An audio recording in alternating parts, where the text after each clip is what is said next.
So, the other day, in a lack of sleep, flu-induced stupor, I had a weird thought cross my mind. And while it was not perfect, it sounded fun. So now that I'm feeling good enough to write a script, I decided it would be time to dive into the topic of which one of your favorite sinners would fall to what Chaos God. If their universes were to ever somehow converge, will Sinclair fall to Tzeentch? Could we see Hung Lu the Bloodthirster? Let's find out. However, before I jump in, I do want to point out a few things so you'll understand where I'm coming from. First things first, I am at the murder on the warp train section of the game as I'm writing this script. So I'm not quite through with Don Q, Hung Lu, or into Ryusho's cantos yet. And I'll try to make it make sense with the order I'm putting them in. So without further ado, I give you Sinner number 1, Gregor. Well, starting out, we have the lovable buddy cop in Gregor, and immediately I come across a hard one to place. I mean, he's been in war, but that doesn't mean anything, or else every Astartes would have fallen to Khorne if that were the case.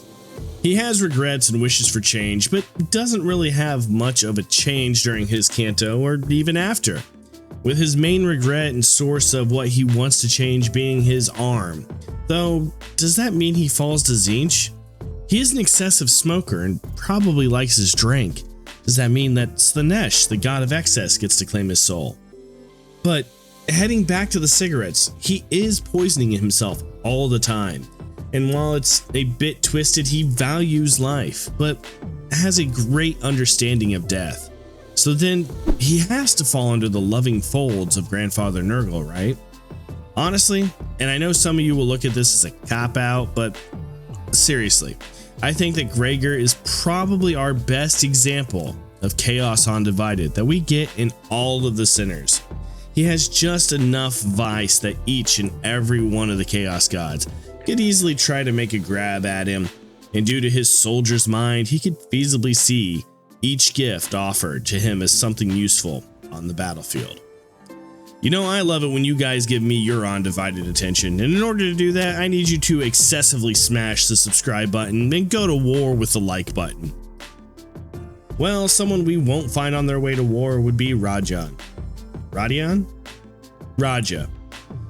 If we were sitting in her past where we had the communist revolutionary Raja, we would easily have said this woman would fall neatly into the realm of Tzeentch. Her push for revolution, the need to see the world around her change, even her willingness to kill for it. Well, until she actually gets a kill and then suddenly loses her stomach for the change she's been craving for so long, then goes off the deep end. However, by the time we get Raja, she is almost just a materialistic girl. Shopping sprees, gambling, drinking, bumming cigs, all things she is into these days. To the fact that in her own canto, we see her run away from change. I mean, we see hints of her wanting to change in Time Killing Time, but it's more of a contemplation than an actual push. Hell, even her food consumption could be considered in some sort of excess. But I mean, she has to keep her figure, and well, I've said what they are all about enough times already, so when it comes to Raja, she falls fast and hard for the Lord of Excess themselves, Slaanesh. At least here, Raja will get everything they ever wanted, and maybe more. With his awkward twink-like status in the community, you would expect me to just slam this kid into the Slaaneshi realms and call it a day, but you guys need to calm down when it comes to Sinclair, and actually look at him like a human being, and not just some meat on a stick. Maybe you should all go to the Dark Prince's realms yourself. Now, due to his want for change, I could see him being strung along by Tzeentch, due to all of the changes that he wants in his life. However, from the moment he decided to take out Guido on, even if he turns back into his meek self after Canto 3, we saw the fire for combat and conquest in his eyes. And much like Khorne the Betrayer when he was first hesitant to put the butcher's nails in, but later became one of Khorne's greatest champions, I could see Sinclair pushed into and then reveling in the service of Khorne. However, that's just me. As I continue through this list, guys, tell me who you think would rule over your favorite sinners below. Alright managers, I don't think I can beat around the bush with this one, or even make too many good jokes when it comes to our boy Yi Sang. This here is a clear-cut example of what one Chaos God would want more than any of the others. Looking to change not only themselves but others through technology? Check. Extremely smart? Check. Able to adapt on the fly? Check. So, obviously, Yi Sang falls to Vashtorr. Wait, that's not the one I was going to say. But in all seriousness, Tzeentch has his grubby claws all over the lead singer of My Chemical Romance here, and is not letting go. From boy bands to drunken sailors, we come to my homegirl in Ishmael, and while during her canto she sees loads of anger, wrath, and complete annihilation of all of her foes building up inside of her, we also see her not follow up with her one mission she has had the entire time she has been with us, and even longer, to save us all from the White Well. Since we have been done with her canto, she has had a new leave on life, and kinda just become the most chill person we have had on the team, which is making Yi Sang's catatonic ass look absolutely alive in comparison. So with all that, where do I put the Irish goddess? Well, as much as it hurts me to say this, I think that Ishmael would be pulled into the Garden of the Grandfather, but only after her canto. Anytime before her canto, I think Khorne would have taken her for a good spin, but afterwards, due to her love for her family, you know, the other sinners, and just her new look at life, I don't see the chaos god of change or excess even remotely moving in on her soul. It's weird how the first 5 managed to fall perfectly into each of the categories on the list. I did not see that coming. I was not planning it. I was just following the order, and they went through the cantos, and this is just how it happened, guys. Well, at least there won't be some sick and twisted order to this list, considering we're doing a list on chaos, and chaos we will have, god damn it. When it comes to our lovesick puppy with Heathcliff, now yes, it's true that Heathcliff is lovesick, but not to an excess or a debaucherous way with Catherine.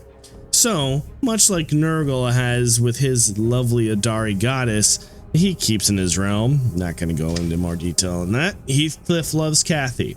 However, I do not see Heathcliff becoming a great unclean one. Even after his canto, he still has a lot of rage and will to do battle. And we all know that that means Khorne. And yes, I know that Heathcliff is not as angry as he used to be, but that kind of anger don't just disappear. I know a few of you will argue this placement, and I look forward to seeing the comments on where you think Heathcliff would fall. So guys, did you know that Dawn's sin is lust? No, seriously, this Tiny Terror, Warrior of Justice, is lust. Now again, I haven't been in her canto yet, and I know how some of you sickos are out there. In fact, my editor has to constantly show up and hit you guys with the no gooning stickers in my Discord. So you know who you are also. But seriously, unless you're arguing that it is the lust for life and adventure and not what people imagine when that word is invoked, I just don't see it. You know Dawn is always the fastest to jump into battle, to save those weaker than themselves, with the hope that one day they will be as famous as the Fixers or even the Colors that she looks up to and idolizes. And even though I made fun of the lust thing a second ago, I don't see Dawn being the embodiment of Khorne due to her protection of the weak thing. Where we have to look is at her obsession with the perfect image that is the Fixers in her mind. And this is where Slaanesh flurries. Just like with the Emperor's Children, Dawn's fixation on being the perfect fixer with the fame and the recognition would easily bring her low to the Prince of Pleasure. We go from the excess driven by the pursuit of perfection to the femboy of the sinners with Hung Lu. And I'm only repeating what you guys said to me when I give these nicknames to people. Some of my streams get real weird. You should come check them out if you want to change my perspective on some of these characters. But back to Hung Lu, last Kanto's champion, and probably one of the few that getting to their Kanto would probably change my opinion on where these guys would set in when it comes to the chaos for the 40k Pantheon. So let's get into what I do know about Hung Lu so far, and this might change when I get to Kanto 8.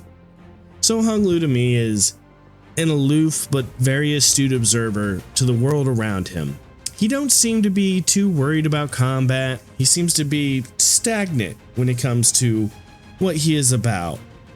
Other than the excessive money his family has, he don't do the excessive stuff too much. So oddly, due to his stagnation as a character, I'm going to have to give him Nurgle, with the caveat that he might change when I get to his canto. Now it's time for my woman. Back off, Claymatics, you can't have her. Ryusho is mine. Now, honestly, I think I know where most of you would put her. Something, blood for the blood god, skulls for the skull throne. And I could see that. I mean, she does like to kill or threaten to kill often. But again, just being good at what you do does not mean Khorne takes your soul to his arena of battle. No. While the Dami does have her bloodlust, look at what she is about to get her true essence. In many of her statements made in the Identity Archive, it's about the beauty of the world, and how she once saw a perfect piece of artwork. Hell, even her killing is done in the most perfect way. And we all know the best comparison to this in the material plane is the Emperor's Children. Did not think I'd be using those bastards so much, but it is what it is. And as such, Ryusho would become one of Slaanesh's She Who Thirsts heralds. Well, now with this one, it's all speculation. However, with Mersualt's strict adherence to the rules and how well he follows said rules, I can see Mersualt being the closest thing that the sinners have to a Grey Knight. And let's face it, those fuckers don't bow to the ruinous powers, they kick its teeth in whenever they can. However, I know you guys won't take that as an acceptable answer, so how's this? Due to Mersualt's past, where he pretty much tried everything at least once, if not multiple times, and his obsession with the rules, the prince returns, and all you thirsty Mersualt fans will be salivating at the thought of this man, but somehow even more perfect, all the way to the moment that he splits you in two. Hey yo.